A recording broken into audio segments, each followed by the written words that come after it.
So the first point I want to make is that we are living at a time of unprecedented change, and these are big mega trends that are going on. Include things like globalization with China and India, their economies rising, South America, countries like Brazil, and the EC becoming a huge force in the growth of all companies, but it's impacting American companies that are trying to go global in a big way. We're seeing huge changes in demographics, that age and ethnicity are playing a really big role in the evolution of our societies. And some of these countries, there's aging populations. Some of the countries are very young populations, and all this adds into the complicated nature of things.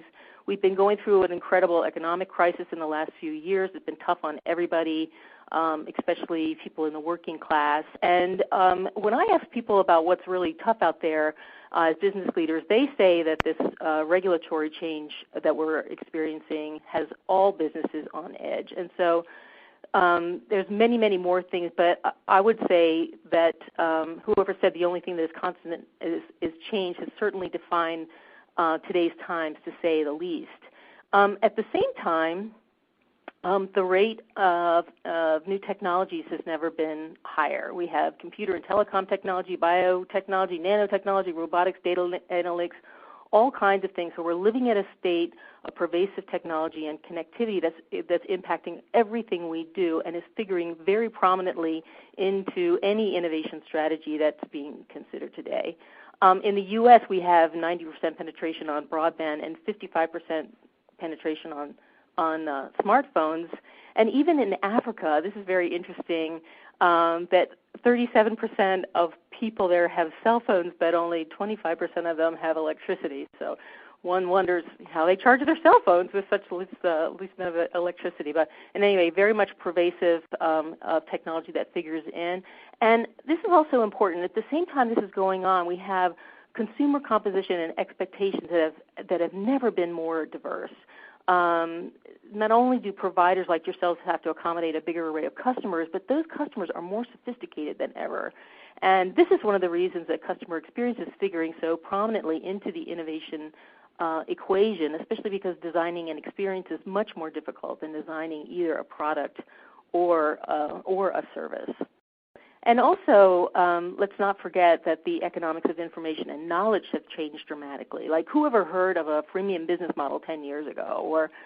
Or you think, how can Yahoo in the last couple of days spend $1 billion on this company Tumblr when it only has $13 million in revenue? So this is very interesting. And also, the amount of information that we're processing is astounding. Like last year, I read that we generated 64 billion tweets. And here's something even more interesting, that 72 hours of video is uploaded to YouTube every minute. So the world is changing like never before. And one of the things that we have to realize is organizations have got to be able to adapt in order to survive in this kind of environment. And so because they have to be able to change and adapt, they also must be good at innovation. And this is probably one of, all these reasons are the biggest reasons that we're seeing for such an interest in innovation.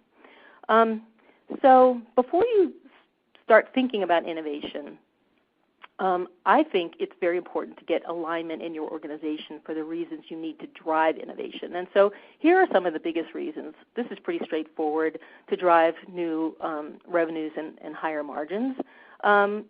Innovation could be a driver in your category. You may be needing to drive innovation in order to be seen as being on the leading edge. Perhaps in your business, reducing churn and increasing customer loyalty and satisfaction is a key to your growth. A lot of this, happens in service organizations for sure. And so optimizing your innovation efforts around customer centricity and satisfaction may be the most important thing.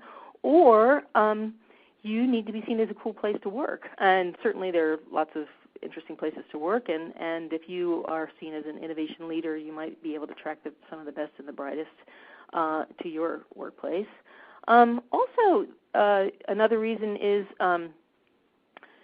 your organization may need to evolve and change in ways that are relevant, and innovation is going to be a proof point in order for you to do that. I think we're seeing this a lot in healthcare organizations right now because they've got to really transform themselves to be able to accommodate a lot of the regulatory changes going on in the healthcare environment and that kind of thing. So that's another reason. And there's many, many other reasons you want to be innovating. Maybe it's about building your brand or reducing costs or showcasing your technology or any number of things. But the point is here really is that in order for you to be successful at innovation, your leadership team must be able to articulate the reasons you're choosing this path and how innovation is going to help with your business goals.